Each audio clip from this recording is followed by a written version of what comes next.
School விட்டு வர பசங்களுக்கு ஈவினிங் டைமில் 10 நிமிஷத்தில் இந்த ஈவினிங் ஸ்நாக்ஸ் பண்ணி கொடுங்க. ரொம்ப டேஸ்டியாக இருக்கும். 4 ஸ்லைஸ் பிரெட் இருந்துச்சுன்னா போதும். நல்லா டேஸ்ட்டாக 4 ஸ்லைஸ் பிரெட் இருந்தால் ஒரு ஃபேமிலியே உட்காந்து சாப்பிட்லாம்.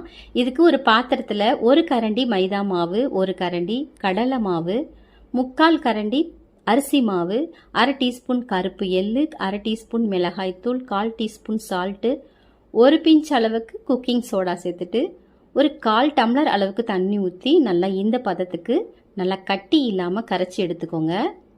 இந்த மாதிரி இருக்கணும் மாவு. இப்போ ஒரு ப்ரெட்டை 4ஆக கட் பண்ணிக்கோங்க.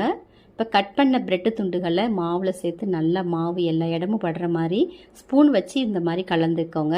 இப்போ ஸ்பூனாலே எடுத்து நல்லா எண்ணெயை நல்லா காய வச்சுக்கோங்க. இப்போ ஒரு பீசஸாக போட்டுட்டு ஸ்டவ்வை மீடியம் ஃப்ளேமில் வச்சுட்டு கருக விட்டுறாமல் நல்லா செவந்ததுக்கு அப்புறமா இப்படி அப்படி நல்லா பெரட்டி போட்டுடுங்க.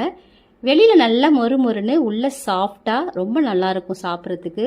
தேங்காய் சட்னி, டொமேட்டோ சாஸ் வச்சு சாப்பிட்டா ரொம்ப டேஸ்டியாக இருக்குங்க. ஒரு 10 நிமிஷத்தில் இந்த மாதிரி செஞ்சிடலாம். ரொம்ப நேரம் ஆகாது. செஞ்சு பாருங்கள். தேங்க்யூ.